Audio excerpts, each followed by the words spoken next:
Fala pessoas, tudo bem? Meu nome é Marcos Oliveira, faço parte da equipe de Geografia da Descomplica e esse episódio do Quer Que Desenhe traz um resumo completaço sobre clima, elementos e fatores. É um tema muito importante para o Enem, já apareceu em diversas questões desse vestibular e de outros também, além de ser a base para entender fenômenos climáticos e outros assuntos relacionados ao clima. Para melhor entendermos o clima e o tempo, é importante estudarmos algumas de suas bases, conceitos e termos. E aí já existe um ponto interessante. Qual é a diferença entre clima e tempo? Tempo corresponde ao estado momentâneo da atmosfera. Sabe quando você sai de casa e o céu está azulzinho e quando você volta começa a chover? Esse é o tempo atmosférico. Está chuvoso, ensolarado ou nublado. O clima, por sua vez, é a condição média da atmosfera naquele lugar ao longo de 30 anos. Você já deve ter ouvido falar que um lugar possui clima desértico e que outro possui um clima úmido. Isso significa que na maior parte dos 10.950 dias, 30 anos, observados em cada um desses lugares, foi seco ou foi chuvoso. Portanto, o clima corresponde à sucessão habitual dos estados do tempo atmosférico. A segunda parte, fundamental para melhor entendermos o clima, é estudarmos os elementos e os fatores climáticos. Os elementos são grandezas mensuráveis do clima. Para todos esses elementos, é possível se obter um valor, um número. Por exemplo, a temperatura. Existem lugares que registram menos 10 graus Celsius e outros 39 graus Celsius. Por sua vez, os fatores do clima são aqueles que possibilitam explicar a diferença nesses valores.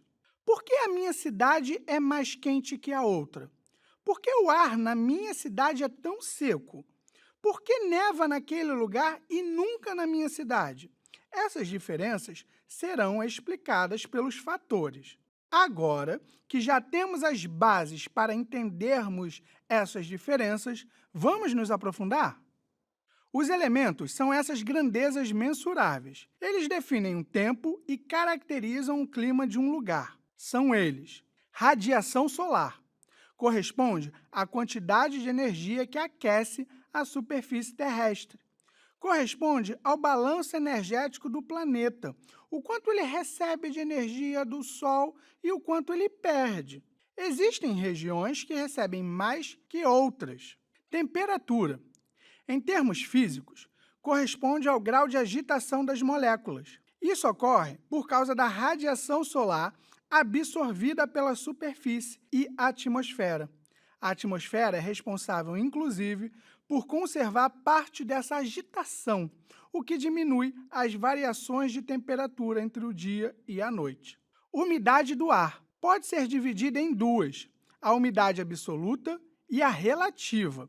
Para facilitar o entendimento, vamos fazer uma comparação e explorar esse exemplo várias vezes, tá? Vamos pensar que a atmosfera é uma caixa d'água. Qual é o tamanho dessa caixa d'água? 5, 10 ou 15 mil litros?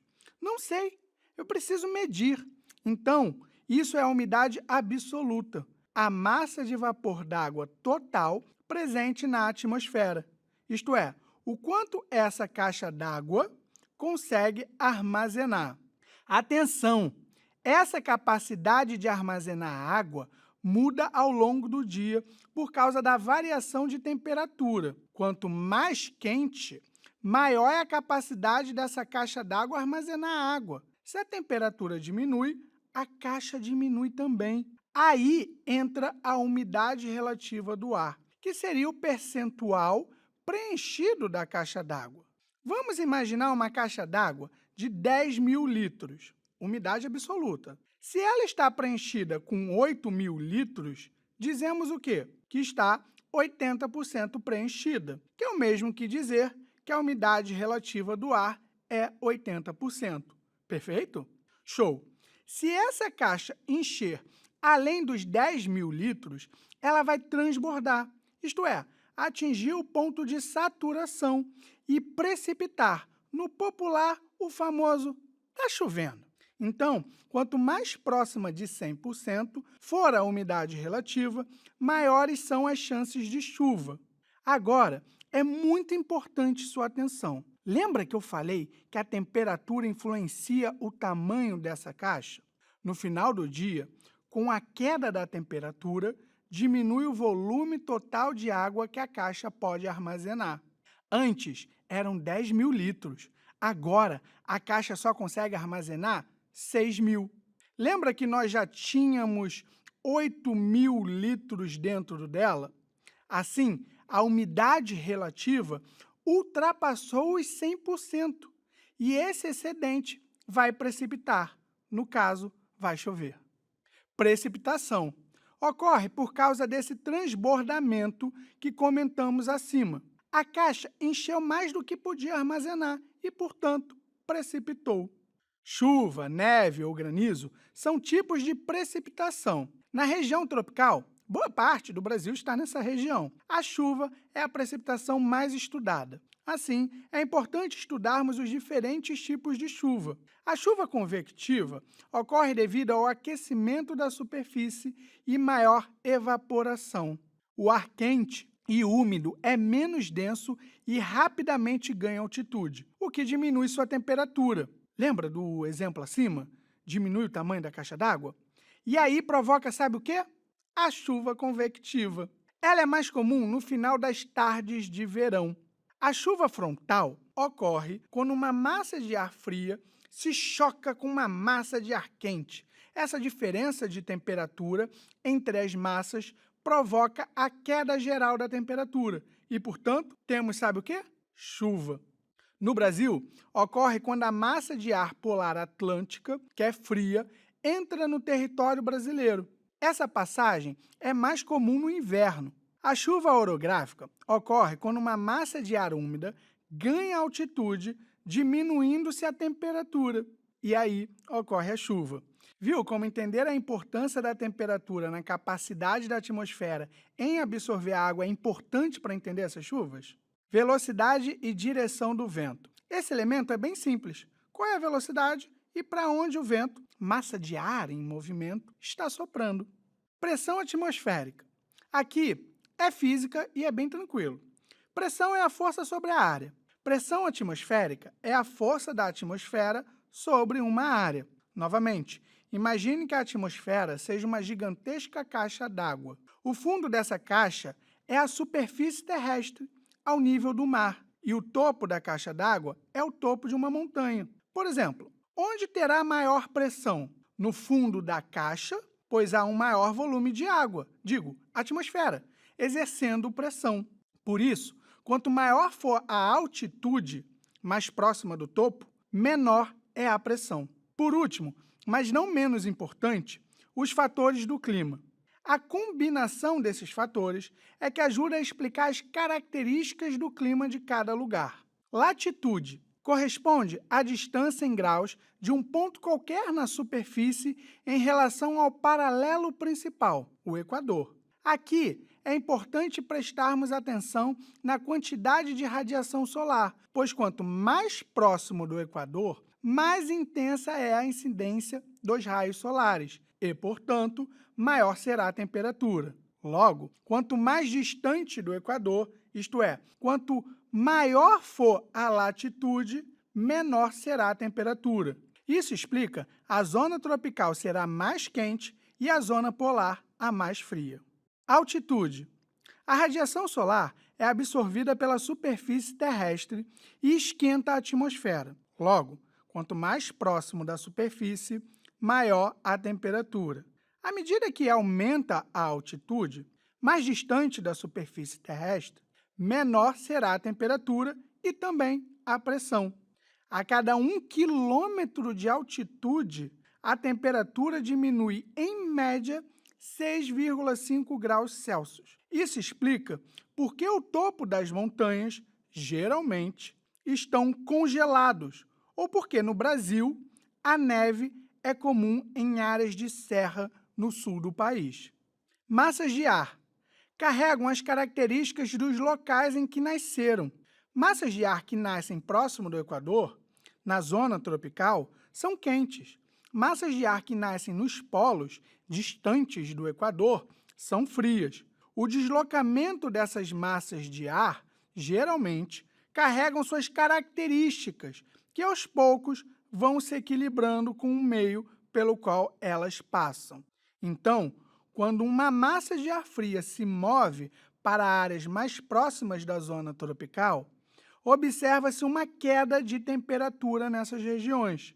Outro detalhe é que massas de ar que nascem no oceano geralmente são úmidas e massas que nascem no continente geralmente são secas, exceto quando nascem sobre uma floresta. Aí, elas se tornam úmidas por causa da evapotranspiração.